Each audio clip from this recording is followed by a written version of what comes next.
Bonjour Xavier. Bonjour Jean-Jacques. Bonjour Xavier. Qu'est-ce que vous vouliez dire ?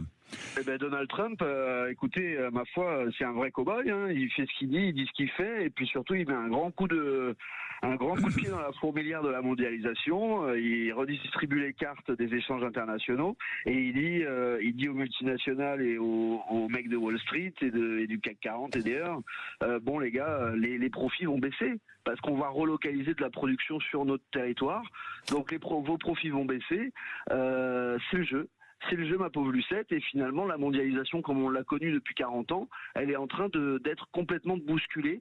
Et finalement, même moi, pour moi qui suis quelqu'un de gauche, je dis, c'est quelque part pas plus mal, parce que la mondialisation à outrance, l'optimisation à outrance, où on fait travailler des pauvres Bangladeshis ou des pauvres Vietnamiens pour nous vendre ensuite leurs produits, les produits fabriqués 100 fois plus chers aux Européens qui n'ont plus d'industrie, qui n'ont plus de boulot. Finalement, c'était peut-être pas un système parfait non plus. Hein. On peut peut-être revenir en arrière, ou en tout cas faire autrement. Donc vous applaudissez, vous êtes complètement d'accord ?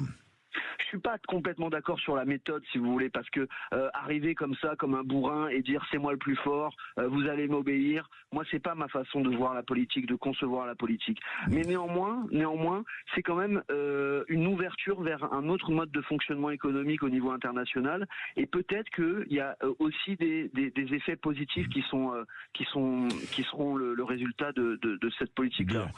Voilà, Xavier, non mais c'est une voix que l'on peut et que l'on doit entendre, comme toutes les voix d'ailleurs.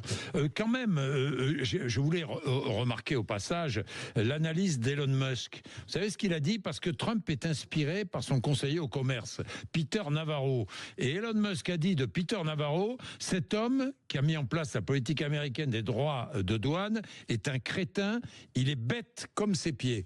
C'est Elon Musk qui dit ça, c'est pas moi. Hein, Bon, Elon Musk, il s'est pas entendu avec lui parce que justement l'autre lui avait cassé du sucre un peu sur le dos. Oui, et puis c'est pas que c'est pas ce monsieur tout seul, monsieur Navarro là, c'est pas lui tout seul qui a fait pris cette décision. Et puis quand même, on peut dire deux choses. On peut dire que il y a des emplois qui vont être rapatriés aux États-Unis, et nous en Europe, on voit qu'on a du chômage de masse parce qu'on a délocalisé toutes nos industries à l'étranger, à l'autre bout du monde, et ça pose un problème, ça pose un vrai problème. Et deux, le transport de marchandises internationales, ça crée énormément de pollution.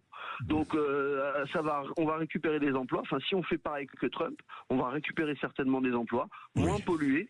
Alors par contre, ce qui est certain, c'est que les banques, les multinationales et la finance, elle va gagner moins d'argent. Ça, c'est clair.